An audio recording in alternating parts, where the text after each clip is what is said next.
You can't lie. The last 24 hours, when you look into it, is one of the craziest things that I've witnessed. You know, not even 24 hours, the last 12 hours. I mean, one of the the two biggest batters that you could think of are out of the market. Finally, you look at Kyle Tucker, one of the players that, you know, we didn't know specifically where he would go. We thought Cubs, no. We thought Mets, no. He turns out to go to the Dodgers, which, you know, a surprising 360. And then, you know, that's when you turn around and you're like, okay, well, what's left? You got Cody Bellinger over there. You got Bo Bichette over there. And a lot of people, and honestly, I think a lot of people thought Bo Bichette was going to go to the Phillies.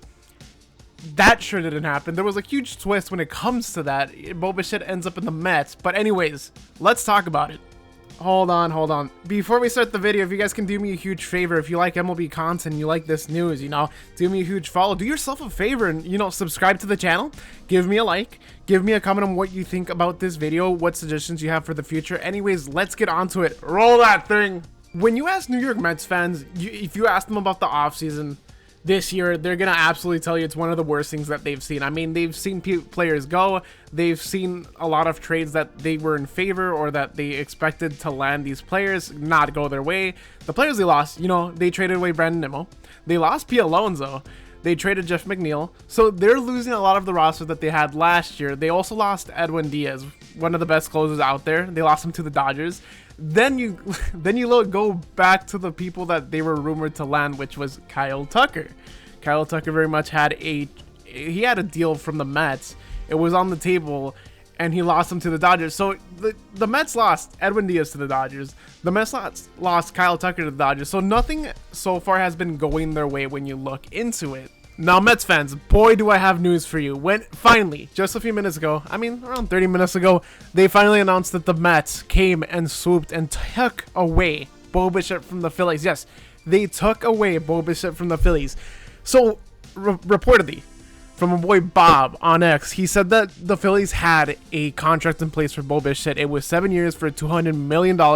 It was on the table last night, and the Mets came out of nowhere. And, you know, I think the Mets came out of frustration when they weren't able to sign Kyle Tucker. They said, sure, we need that bat. We need to go out there. We need to sign somebody. And they sure did sign somebody.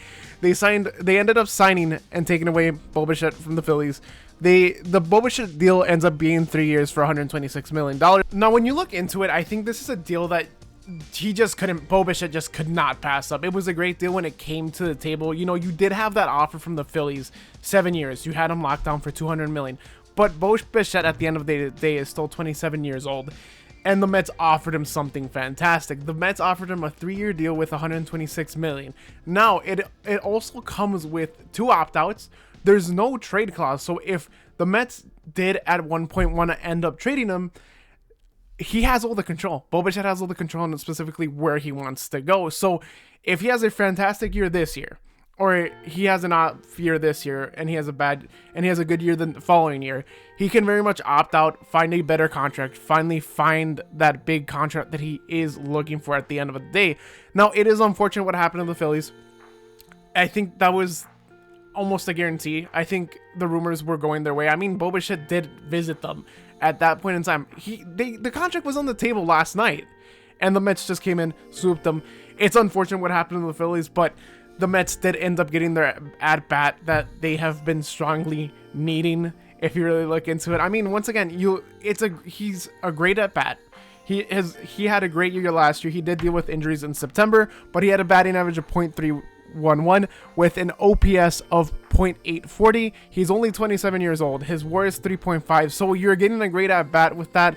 But one of the things that you also have to think about is, where is he going to play? What position is he going to play?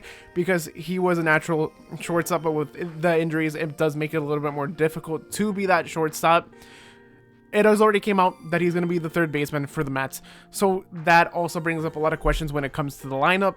You have Brett Baty. You have Mark Vientos, both third basemen. What exactly is going to happen? It already came with the news. There's already news out there on what exactly is going to happen with Brett Baty specifically.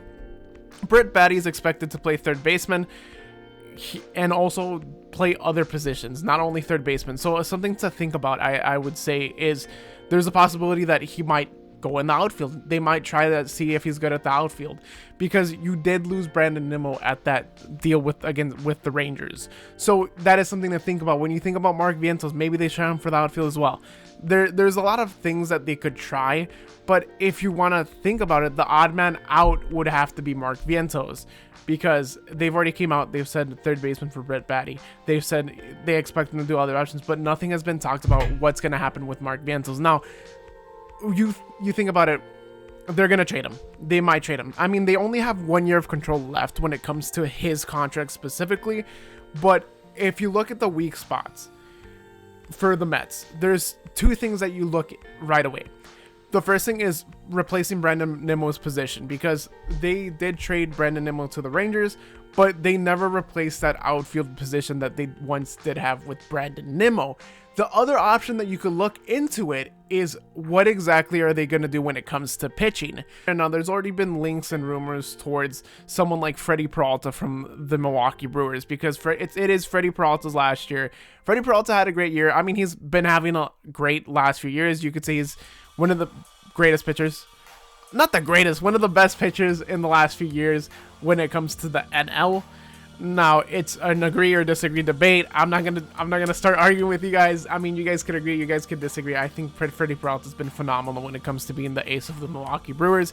I think it would be beneficial for the Mets to go out there, but I don't necessarily think that they have the tools, because you would basically be trading a loaner for a loaner, and I don't necessarily think the Brewers 100% need them when they just got Caleb Durbin from the Yankees, but they could most likely trade other pieces in the roster when it comes to the Mets.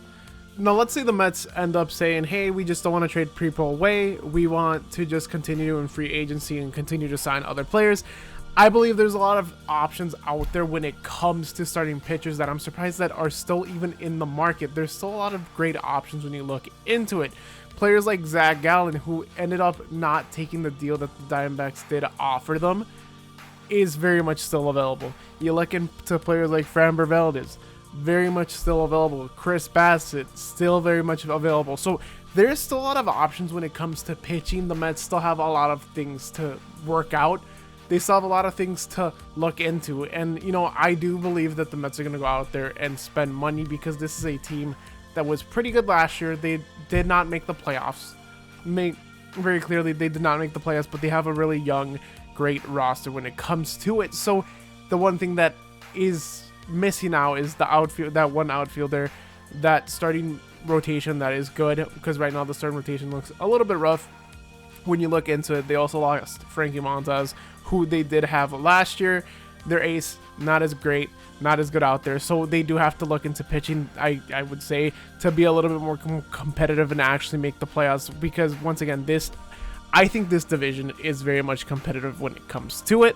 Now, I'm not necessarily saying, oh, it's the Miami Marlins, but I do believe that the Phillies are very much are in competition with the Mets when it comes to trying to win the division. The Phillies continue to invest money into players, and it's going to be one of the biggest competitions when it comes to the Mets. You can never count out the Atlanta Braves. The Atlanta Braves are still fantastic. The Nationals are pretty young when it comes to it. So there is still a lot of questions when it comes to the other teams, but the Phillies are very much going to give the Mets a lot of competition when it comes to it. So for the Mets, I feel like to continue to compete, you just need to fix that starting rotation, make it a little bit better. Go out there, do some free agency moves, go out there, maybe do some trades. I think it's still a very long time, as the Mets still have a lot of time to figure it out, and I do think that they will end up figuring it out. I don't know. What do you guys think? Let me know down in the comments below. If you guys can do me a huge favor. This is all I got for you guys today. If you guys can do me a huge favor, subscribe, like, comment. Let me know what you guys want to see next. Give me some suggestions. What do you guys want to see other than news, trade rumors, things like that, because I would love to expand and give you guys what you guys like to see. Anyways, guys, that's all I got for you. Anyway, I'll see you in the next one. Bye.